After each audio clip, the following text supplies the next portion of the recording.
What is good, YouTube, and welcome back to a brand new video. So as we all know, there is a big trade coming into our future. Probably gonna be like a 4 or 5 or maybe even a 16 trade happening here soon. The Phoenix Suns are psychopaths and traded another unprotected first round pick for 3 like lesser picks, and they're gonna be trading for Jimmy Butler here soon, it sounds like. So it's about to be chaos here soon. But I wanted to talk about the Miami Heat side of things and how this could work. Obviously, they'll be the ones trading Jimmy Butler away. He was just suspended again.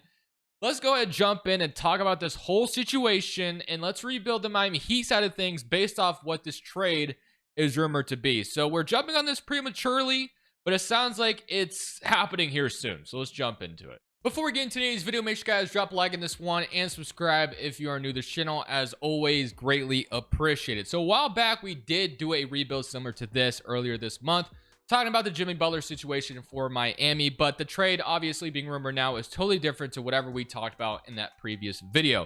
So like I said, it's going to be a 5 or 6 team trade, but for simplicity purposes, if I could say the damn word, I just, did a 3-team trade in 2K because this is going to be the main core pieces, obviously, are the main 3 teams involved. The other 2 teams being involved are just going to be supplementing to the trade. So basically, as we're all aware, Jimmy's going to be headed to Phoenix.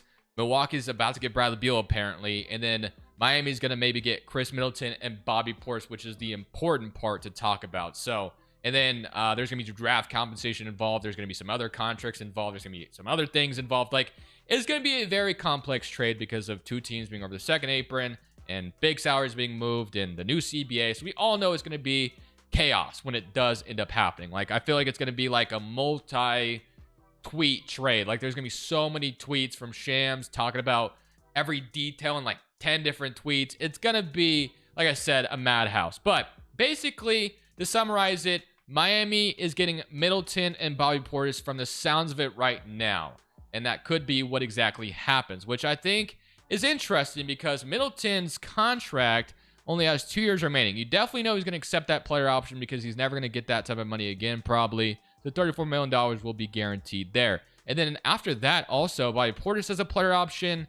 Rozier only has 1 year left in his deal after that. Robinson only has 1 year. Like, this Miami Heat's cap sheet is about to be super clean. So that's why I think this becomes a very interesting proposition for Miami. One also thing I need to say is Phoenix is insane. Matt Ishbia is a psychopath. He might be the worst thing that's happened to the Phoenix Suns ever. I get it. He's going for it. All respect. But dude, their future is going to be screwed. Like, this could be all for nothing. Like, I guess all props to him for going for it. But if they don't even sniff a championship, it would be the most colossal failure we've ever seen. And they're more than likely going to have to sacrifice their franchise player, Devin Booker, to even clean anything up, which is just a disaster in itself. But that's besides the point. We're talking about the Miami Heat today. So for the rest of year 1, we're just going to simply simulate it and kind of see how this team finishes out. Obviously, no game plan to win a championship this year or anything. There's some solid pieces here, but there's more work to be done. Miami has the option of either using all of the expiring salary to trade for somebody, or they can wait 2 off seasons from now and look into free agency then, because Miami is a free agency destination. And I think that's gonna be the better game plan because I believe guys like Giannis and Luka are usually in that free agency period. Yeah, I'm thinking big picture here. So like I said, we're gonna simulate the rest of year 1. I've done enough yapping. Let me know what you guys think about this potential, haul for Jimmy. Like I said, it's not exactly perfect. Like I said, there's gonna be picks involved. Like, it's such a complicated trade. But Middleton and Bobby Portis are the 2 players that sound like that might be headed to Miami. So we'll see if that ends up being the case. It's a trade that's going to happen here soon. Let's simulate the rest of year 1 and see how this team finishes out. So at the end of year 1, Shea wins MVP. Sar is your rookie of the year. Naz Reid is your 6-man win defensive player. And Cade is your most improved. Tatum's your clutch player. And Mark's your coach of the year. And John Murphy is your executive. So I'm going to assume we don't have anybody on like the all NBA teams. We might get like Bam making an all defensive team or something, but nah, not going to happen either. So we ended up as a play-in team. Phoenix ends up as a playoff team, and Milwaukee ends up as a playoff team as well. So 10th seed in the East, which like I said, can't be too upset with that, with based off trading our star player in a way, the drama that Miami's been dealing with this season with Jimmy Butler. They just suspended him again for missing like a team plane ride or something. I don't know. 16 points and 9 from Bam. 15 from Rozier, 13 from Middleton, and 13 from Bobby Portis, 23.5 from Tyler Hero. So we get the Battle of Florida and the play-in. So I don't think there's like any incentive for us to tank necessarily, but we're not going to be a team that makes the playoffs anytime, or a contender anytime soon, if we wait patiently, which has been Pat Riley's MO. He's always been kind of patient. But we get eliminated from the play-in, so we'll be in the lottery, which actually is kind of helpful because I believe our pick is lottery protected this offseason via OKC, but I'm pretty sure our pick is like unprotected next year. So again, there's not going to be any like sell everybody off and tank next year. There's none of that because we're not going to have our pick next year. But Luka Doncic and the Mavericks beat the Knicks in the finals. You're going to have LeBron James retire, which was another article Shams released today about the Lakers and LeBron AD might being a little concerned about the Lakers' willingness to commit or something like that. But I'm going to let LeBron play another year. Same thing with Chris Paul. Let's bring them both back. I usually don't do that, but we're going to do it today. So our pick, like I said, I believe is protected, and it's projected to have a 3% chance into the top 4. If we can get lucky enough and get a lottery pick in the top 4, that'd be beautiful. I don't know if we'll get that lucky, but man, would that be amazing, and we will get number 9. So still, it's a lottery pick in itself. Philadelphia's going to be picking 3, New Orleans 1, and Charlotte number 2. So we have the 9th overall pick. And like I said, I'm pretty darn sure our pick is going to the Thunder next year no matter what. So yeah, our first round pick, I believe, belongs to the Thunder. So if you take a look, yeah, they have it unprotected. So there's not much we can do next year. We can't like sell off everything on purpose and be bad as possible. There's no incentive to do that. So let's head to draft night though and use that 9th pick to our advantage. Now, again, Miami could choose to like trade some of their expiring salary in this 9th pick and go for it and like trade for like De'Aaron Fox or trade for whatever is available. We could do that. But like I said, I'm thinking bigger picture, man. I think we let all this money expire, and it would suck to wait another year. But man, the amount of money that's going to open up, and we could maybe, get a lottery pick here and sign some cheap contracts here and there. The amount of money that we would have open up and to potentially go after like a Giannis or a, whatever next offseason, it just sounds so good to me. It would be somewhat expensive because obviously Hero and Bam Adebayo are making money as well. Maybe Hero eventually gets sacrificed. We'll see. But I don't know, man. That's just my idea right now. We'll see. But we're going to be picking number 9 to start things off. So Flag is going to go to New Orleans. Ace Bailey to Charlotte. Number 3 to Philadelphia. Dylan Harper, so another guard in that backcourt there. Raptors take Igor. Trey Johnson goes to the Wizards. BJ Edgecombe to the Jazz. Liam to the Blazers. And last but not least, before we pick, is going to be Noah to the Nets. So who do we take? So Jeremiah Fears, we have Mr. Caspers, Nolan Traore, Derek Queen. We could take Malou Watch, which is very interesting. We have Boogie Flynn as well, and Hugo Gonzalez. To me, and then Will Riley we drafted in yesterday's video, he ended up being the stud. So Jeremiah Fears, I don't know much about him. He's from Oklahoma, 18 years old. I know Boogie Flynn becomes a stud as well, 19 years old, 15 and 13. But I think we're going to take Jeremiah Fears here. He's got the ceiling of Hall of Fame, apparently. So, and then floor is a starter. What is Boogie Flynn's floor? Bench. So, yeah, we're going to take Jeremiah Fears here. I don't know much about him, but we're going to bring the Oklahoma point guard in, and he's going to be the Miami guy here. So, welcome to Miami, Jeremiah Fears. He ends up being I guess I passed him. He's a 76 overall, so he's going to be a starting point guard for us right away, it looks like. Welcome to Miami. Middleton does accept his player option, which, again, I'm not surprised by. So, again, you could use that salary to trade for something. But I kind of want to let all my money expire going into next offseason. Christopher, I don't think I'm bringing back. And then for free agency, the one free agent that is here is Bobby Portis. And I do think I want to sign him to a 2-year deal. Because to me, I think we could trade Bobby Portis at the deadline for something, which is why I want to keep him. Or we just give him a 2-year deal to keep him around as our starting power forward for now. We can also sign Josh Richardson to a minimum. So Bobby Portis, Josh Richardson is going to be our free agency haul, like I said. And then, all right. And then we'll take a look to kind of see what Middleton could get us. But I think Hero is about to slide to the 2 guard. Middleton, and then Jaime Jaquez, and Bobby Portis, Haywood Highsmith, and then Kevin Love, Khalil Ware. So I'm going to look into a Middleton trade, but I'm not trading for somebody's long-term contract. I'm just going to say that right now. I want somebody with a clean cap hit, or I guess clean cap sheet to where they're going to be gone. So like this one, for instance, like you could go talk to the Kings about trading Middleton for De'Aaron Fox, but it's going to cost a lot to make that happen. Like Kevin Love and Middleton for De'Aaron Fox is not happening in real life. Like the Kings aren't going to say, hey, okay. And if you offer that, they're obviously going to hang up. Like that's not a trade that's going to happen. But like, Dallas is interesting. But again, I think we're more than likely just kind of stuck with Middleton. But I am totally okay with that. I am ready to just go into next season with this team we have right now and think bigger picture. And that's the approach we're taking. I think this team is still going to be good. Don't get me wrong. I still think this team is going to be solid. We just added a lottery pick on top of everything else we had. So Middleton's going to regress, which is fine. Jaime Jaquez is probably going to start this year. Jokic is going to get some minutes. Chloe Ware's going to get the back 5 spot. So this team is going to be a play-in team, I still think. There's going to be no incentive to tank on purpose. If we do decide to sell off anything at the deadline, which I think there is a chance we do with like Bobby Portis, there were so many guys that just came back on their, wow, we can't release someone who's injured. So Isaiah Stevens, Keyshawn Johnson, I guess, and then Christopher, who I wasn't going to bring back anyway. So we'll release all those guys. But all right, let's load this draft class, and we'll look at the rotation all together and look at bigger picture going into this offseason.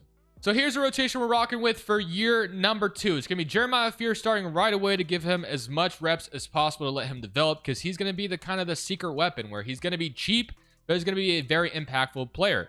Power Hero is going to get 32 minutes. Middleton's getting 26. Bobby Portis with 28. Bam Adebayo with 32. Jaime Jaquez with 27. Jokic with 22. Haywood Highsmith, and then Chloe Ware, and then also Terry Rozier. So the one thing I want to make sure of, like I said, is I want our cap sheet to be as clean as possible. So we take a look at it and kind of see what guys need to be traded at the deadline and all that, if I can find it correctly. There it is. Okay, so if we look at the salary cap breakdown, these are all the players we have under contract next year. Here's all the guys that will be off salary next year. So like Jokic will need a new contract, so it might be in our best interest to maybe trade him at the deadline to get something for him. But like Jaime Jaquez will be accepted. Chloe Ware, Pelle Larson. So like those 3 guys will all be under contract. So we'll have 8 players under contract other than Bobby Portis. Might be trading him away because obviously $20 million is going to really hurt our ability to go after anybody important. But it's going to be a very empty team. Like there's going to be like no role players here, but we can fill that out after we get Giannis or maybe Luka Doncic. So, and then we might get cheaper contracts as well for the trades we do. But I think Jokic is a piece we might trade away. Bobby Portis is a piece we might trade away. Rozier might be traded away. Robinson probably won't get us much. And then no one else would probably... Middleton might get us something. But again, I'm not trading for guys that have long contracts unless that they're super cheap. So that's the goal and that's the approach for 3.5 pace and space. I want to see what Jeremiah Fear's shot tendency is out of the draft as well. I don't know much about him, but it's a 75 shot tendency. So we'll see how it goes. I'm kind of expecting to be a sneaky play-in team, but we might be bad and be giving the OKC Thunder a good pick, which would suck. But hey, man, we're back to around 500, so you never know. But I'm expecting a big trade deadline to make sure our plan goes fully executed correctly. So at the end of year number 2, we did not make any trades at the deadline. I'll explain why in just a second. But Jokic is going to be your MVP. Flag is Rookie of the Year. Harper is your 6-man Women Defensive Player. Scoot Most Improved on the Blazers. Stephen Curry Clutch Player. And Mike Malone's your Coach of the Year. And Hobson is your Executive. So we did not have a good season, so we'll be giving a good pick to the Oklahoma City Thunder, which does suck. Don't get me wrong, but Jeremiah Fears does make an all-rookie first team, averaging 13.5 points per game and 5 assists, which is nice. But yeah, all in all, not a great season. I decided against making a trade at the deadline because I was wanting to stay competitive as possible. The team never turned things around, and like I said, we'll be sacrificing a very good pick to OKC, which does suck. We won 30 games. Charlotte was worse than us. I don't know how the West looked. There was two other teams worse than us, like the Lakers are down bad too. Yeah, unfortunately, we'll be giving up a really good pick, which really sucks. It's not great, but it's worth it because, like I said, we have a game plan this offseason. As OKC just won a championship, and now hopefully they don't get the #1 overall pick via us because that would really just suck. But let's go to the lottery, and I guess we're about to find out if that will be the case. So draft lottery time. They're projected pick number 3 via us, and then Utah's pick as well. We don't have anybody's pick, but please just don't jump up to 1. So our pick actually falls to 6. So not bad. Spurs via Charlotte, Thunder via Utah, which I'm pretty sure Utah is supposed to keep that pick, so I might fix that. Then Pelicans via Milwaukee. And then we don't have a pick at all this offseason, clearly. But yeah, I can feel pretty good about that. Yeah, it sucks to lose the 6th overall pick, don't get me wrong, but it's better than giving the Thunder AJ, and we'd have no chance to get a championship in this video at all. But all right, now it's time to execute said plan we've been hyping up all video. So let's get to it. I'm going to fix the Utah pick, and I'll see you guys in free agency with hopefully the game plan being executed correctly. If there's not good free agents, then we really sold the bag, but hopefully that won't be a problem. The first step of said plan is going to be having to dump Bobby Portis' contract out of here. So the Milwaukee Bucks maybe want him back. They want to swap us and we get Luke Cornett, but I'd love like a clean, no money back trade because I think every penny is going to matter with our cap sheet right now. So do we have that option though? I don't know if we will. The Rockets maybe would want Bobby Portis. Spurs wanted. Ooh, okay. This one's interesting. I'm not going to lie. So this would save us about $14 million, but getting Nolan Traore as a piece. But I don't know if the Spurs are really going to do something like that. Iguodala and Garrison Matthews, Wiggins, Amir Coffey, Moses Moody, Capella. Not kind of regret not trading Bobby Portis at the deadline. Probably got to have gotten an expiring contract for him. That's kind of what I was looking for. But we didn't execute that correctly. So I think this Bucks trade is going to have to be in our best, the best one we can do. So can they just take him cleanly? Yeah, they can. So Bobby Portis can head back to Milwaukee now, I guess. And maybe he just takes the second round pick instead, just because they're kind of doing us a favor by taking on his contract. And we can give them this early second round pick. So yeah, we can do something like this to where we just cleanly dump Bobby Portis' contract to Milwaukee. And that should actually help us out in another thing going forward. So we get rid of the second round pick that we had, unfortunately, but it's all for the greater good. So player options, Jaime Jaquez accepts, Clay Ware accepts, and Pelle Larsson will accept. So now this is where it becomes interesting. I'm going to look at every team's player options. So Jeremy Kane, Ricky Council, Bradley Beal declines his player option. So I don't know if Giannis was a free agent, but I think he was, if I'm not mistaken. I could be totally wrong on that, but who knows? I don't know if Luka he declined. So yeah. Luka Doncic already becomes our number one priority based off everything I'm seeing right now. But all right, we'll just kind of see what's in free agency. Player option will accept all of these. Then qualifying offers, Jokic is a free agent. I'm not afraid to renounce Jokic. The reason why I didn't trade Jokic at the deadline is because he might be re-signed at a pretty cheap value, which is why I was fine with, letting it go into free agency, and we'll see what we can do. So yeah, Luka Doncic clearly wants a lot of money, and no one has offered him a good contract just yet. But none of these guys sitting here are going to be re-signed more than likely, because we're all in on Luka Doncic right now. I mean, Paulo is also interesting. Kyrie, I guess, is interesting. But Trae Young, Fox is interesting. But I was kind of hoping Giannis would be here too. But Luka Doncic is the grand prize right now. Do we have enough money for him, though, is the question. I don't know if we do. Let's take a look. But he'd be the guy we'd go after cleanly. So it looks like we have enough, I think, anyway. Negative $102 million in cap space is what it's showing, but I'm assuming because all of the contracts we have right now, all the cap holds we have. So yeah, let's renounce Middleton. We're not bringing him back. We won't renounce Jovic just yet. Well, we're not bringing back Rozier, not bringing back Duncan Robinson, not bringing back Kevin Love, not bringing back Richardson, and not bringing back. So we're gonna renounce every single cap hold other than Jovic currently, and then that should clean that up a little bit more. So now we have 37 million. So we do not have as much as I thought we did. So yeah, we're actually $6 million off from being able to offer Luka a contract. So is there a guy on this roster that could be traded to be dumped? It would be Fears, and it could be like it would be Hero, which I hate to do it, but Hero might have to be sacrificed, guys. It might be time to trade Tyler Hero away. We got to get Luka Doncic on this team, dude. Like, no matter what, we got to do it. So I'm not going to trade Hero for scraps. I'm not dumping him. I am going to want some good value in return, but I cannot pass up the opportunity to get Luka Doncic to sign to Miami.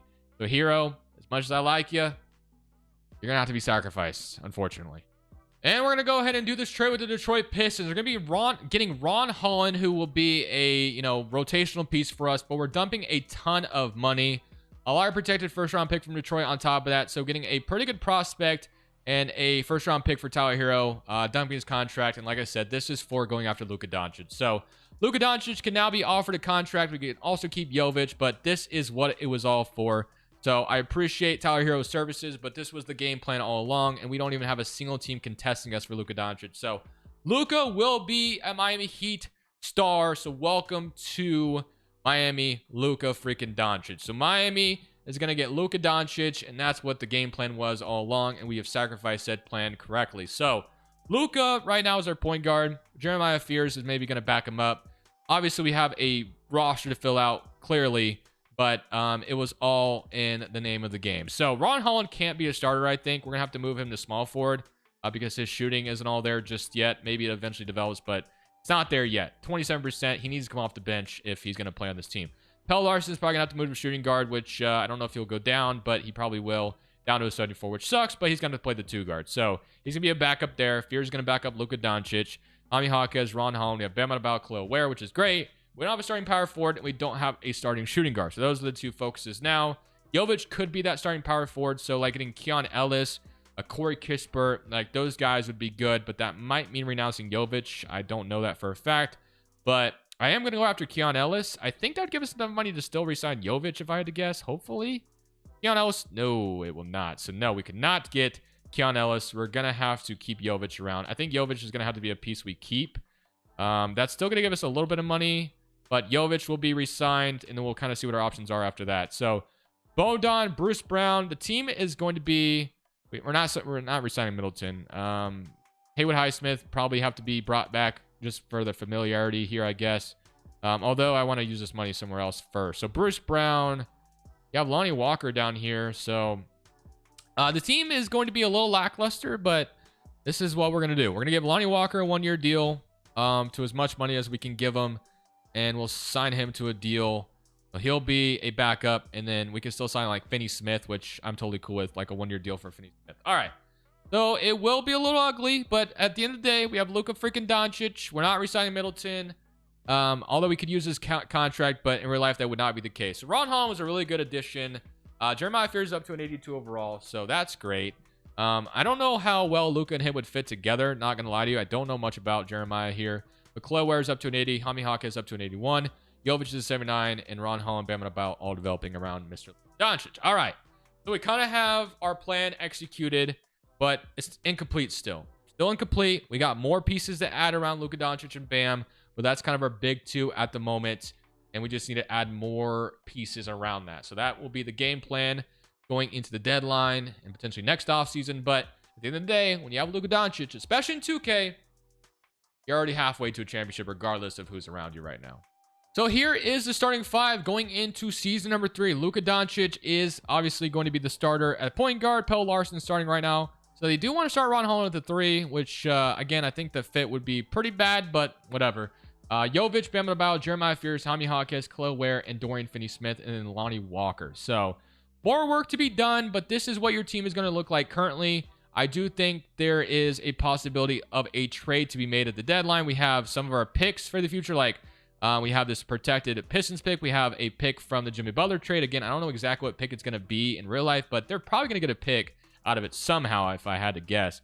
So yeah, we have the assets to execute our plan. This was the first step, getting Luka Doncic, or maybe it was like the second or third step or whatever. But all right, now it's time to stop talking about said plan and make it happen. And the final step to me is at this deadline, getting the right upgrades around Luka to making sure we're going after the championship this season. We're not wasting it going to next season. I want to go after it this season, although right now the simulation isn't going the greatest, but it'll turn up here soon. Trust me.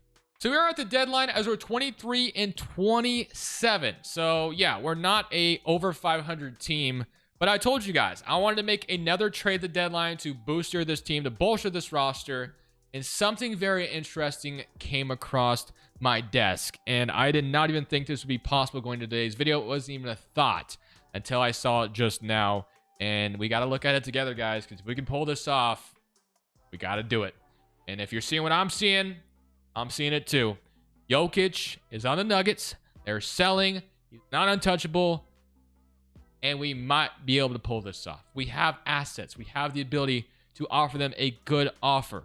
We got to try. If we can pair Jokic and Doncic together, like I said, it wasn't even a thought going into today's video, but it just happened to work out that way. Bam Adebayo has to be sacrificed in order to do this, but I'm willing to do it if that means we're getting, Nikola freaking Jokic. So we're going to have to offer one of Fears and Ron Holland for sure. Like, there's no way escaping that if I had to guess.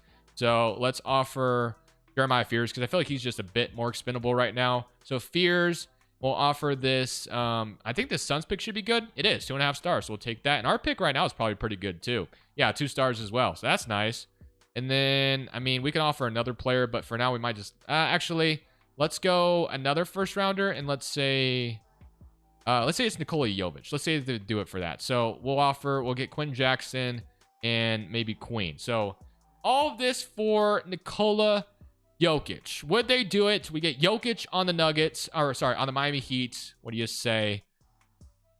Oh my gosh. We have Jokic with Doncic. We have pulled it off. Denver is willing to sell off Jokic, and we did it. Okay. Wow. This was, like I said, not a plan going today's video, but I am not mad at it. We are happy about it. So Doncic and Jokic is now a package duo in Miami, which is never something I would have said or thought about saying in today's video. I'm not going to even lie to you. But yeah, the rotation still needs cleaned up quite a bit. But for now, all I need to know is that we have Doncic and we have Jokic. We still have Ron Holland as well. We still have Chloe Ware. We still have Pelle Larsson. We still have Jaime Jaquez. So we definitely need to make other upgrades, but I'm just going to see how the rest of the season goes. I cannot believe we actually got Jokic and Doncic on the same team in today's video. But hey, man, we did it. And this team is going to be really good. I mean, as long as we get the right pieces in the offseason, and this team is already turning itself around right now. So we might just win it all this season, guys. That might happen right now. And we'll see if that ends up being the case. But holy moly, wow. I did not expect that today. I'll just say that right now. So Nikola Jokic in Miami wins MVP, which is awesome to have added him to this team, obviously. So here's your NBA first team. You have Doncic with them too. So both the boys team up in Miami and South Beach, which is just a kind of a funny story because those are the like two opposite guys you'd expect to care about going to like South Beach. But it would be funny and ironic. Like this video definitely took a turn for the worse, but like it's not like we did anything out of the realm of possibility. We signed Luka Doncic. We traded for Jokic when the Nuggets were bad. Like, it's not like I don't know, like we did it cleanly in a way, although it doesn't seem like this would ever happen. So I don't know if that makes sense to you guys, but it makes sense in my head. So we have hopefully an rotation going to the playoffs because that's what I want to rock with because I think we might win a championship right now. I mean, when you have Jokic and Doncic, it could happen. And we also have a really good head coach in Eric Spoelstra, not to mention as well. So it's only a 4-star pace in space. Like I said, more work could be done to make this team even better. We draw Charlotte in round 1. So as long as we make some noise this season, which we will sweep the Charlotte Hornets to start things off, but now we draw Boston. So can Boston hang with Jokic and Doncic teammates together? I guess we're about to find out. Somebody come around against Boston, and no, we're going to beat them in 5, and now we draw the Pacers, who have Halliburton, Nembhard, Jarris Walker, Siakam, Turner, Mark Williams, and Benedict Mathurin. Somebody come around against... Oh, okay, hold on. It's a little bit more competitive than I thought it would be. I was honestly feeling way too confident for a second, but humbling is probably something I needed there. So hopefully we can force a Game 7, though. And it looks like we might, as long as we hang on. And Game 7 will happen. So we're going back to Indiana for Game 7. And I would love to play the Warriors in the finals, especially if Steph is still there. Sign me up for that. Jokic, Doncic versus Steph and Draymond or something like that. That'd be cool. But Indiana may not have any of that. So they're actually going to beat us. But like I said, it's fine, man. No big deal. So it is Steph still. Kuminga. I think we would have beat this team easily. The Pacers are going to get a championship. So losing to Indiana is a little heartbreaking there. But all we need to do is build out this roster. And we're going to be just fine. Like as long as we get role players, we have our big two clearly. We'll be champions next year. Like, I have no doubt in my mind. So let's just do things correctly. You really can't screw this up now that you have everything that you have right now. Jokic will have to be re-signed unless if he accepts his player option, which I assume he will, but we'll see. So he actually declines it. So obviously you got to start with re-signing him, which we will. Jaime Jaquez will be re-signed. I meant to offer Pelle Larsson his as well, which that's unfortunate, but whatever. So Giannis is here now. So maybe I was a little too quick to think Giannis would be here, but obviously... Jokic will be re-signed, and I'll show you guys what else we do as well.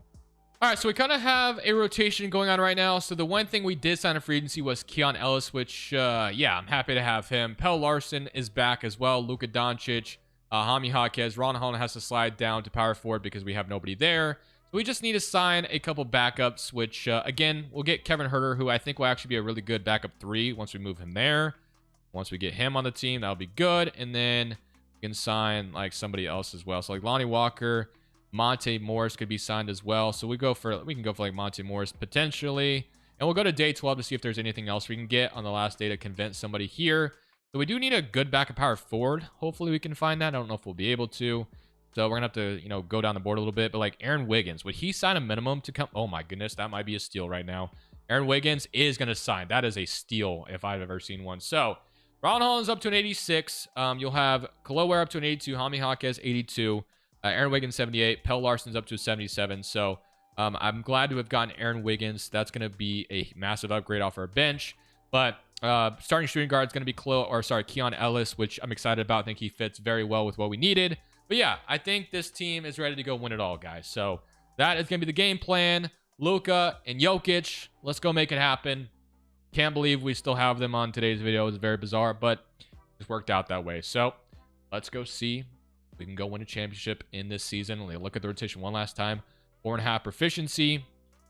Here's your starting 5. So Luka Doncic, Keon Ellis, Jaime Hawkins, Ron Holland, Jokic, Chloe Ware, Aaron Wiggins, Pell Larson, and Kevin Huerter. And then Monty Morris is out of the rotation. But we could either move Aaron Wiggins or Kevin Huerter to the 3, and we're probably going to move Kevin Huerter there right now. So Huerter going to go up to a 77 and make the team just a tad bit better. All right, guys. I'll see you guys at the end of the season, as I am expecting to be hoisting a Larry O'Brien trophy here in South Beach after everything we have done to this point. So another MVP award for one of our players. It went to Jokic last year. This time it's going to Doncic. And we do get, I was going to say, I thought we'd get Coach of the Year, but it actually goes to New Orleans at 67-15 with Chris Finch. Do get Executive, though. So, yeah, I agree with that. Jokic and Doncic highlight the All-NBA first team, which feels really good. And now we go take a look at the player stats. So let's go see what the player stats are looking like. 33 from Doncic and 28 from Jokic. 11 and 8, 9 and 10. So, yeah, those two guys are doing their thing, as we all are aware. Let's go see if the championship will happen this year. So we draw Detroit in round 1. I'm going to come around against them, and we will beat them in 5. Now we draw the team that actually beat us last year. I'm expecting to beat them this time. Okay, it's an even series. Hold on, guys. It's going to be tougher than I thought. I have to say, man, Indiana gets a lot of respect in 2K. It wasn't always that way, but I feel like lately they've always gotten respect. Can we steal the game at the end, please? We do. Okay, so we take the 3-2 lead. And now it's time to put them out of this bracket. Let's get them eliminated. Let's go to Indiana and win on the road. I don't want to go to a Game 7 against this team again. They eliminated us last year, and we're going to a Game 7 again, man. So, oh boy, here we go. Game 7. Indiana has given us some trouble, which I did not see coming, but here we go. I really can't afford to lose this, because I really thought this would be our year with having another year of these two guys. And it looks like we will win this one pretty cleanly, so no worries there. We go to the final, our conference finals. Okay, so draw Toronto, which they always end up being pretty tough too. So we'll see how this goes. Toronto at this point has Igor, Grady Dick, RJ, Barnes, Pirtle, and Kyle. Game 1 goes to us. Good start. Up 2-0 so far, 3-0, and we will get to the finals. Okay, so that was a little sweaty for the Indiana series, but we do end up beating them. So we'll see who we get. It will be the Pelicans, who went 67-15. Which they do have Cooper Flag, Peterson, Murray, Missy, Zion, Ingram. Yeah, this is a damn good team that we're about to match up against. The one thing we have obviously going for us is we have the two studs here, but they have the better roster all around. I won't lie to you. So we'll see what happens. So game 1 goes to New Orleans. Game 2, we even it up though. Game 3, 2-1. Game 4, 3-1. So it looks like Doncic and Jokic. Well, hold on. It's not over yet. I was about to say they might prevail. We will be home for Game 6, so I think it's time to win this game and not worry about a Game 7. So we will have a close one on our hands as long as we hang on. Yeah, which we did. All right, so we will win a championship to end the video. 40-17 from Jokic, 29-16 from Doncic. And yeah, again, man, that was not the game plan going into today's video. It just happened to work out that way. So am I complaining? I hope you're not, because that was fun. I'm in it there, guys. Thank y'all for watching. I'll see you on the next one. This is Crushables. I'm saying peace. Thank you guys so much for watching. Make sure you click here to watch another video that I know you'll love.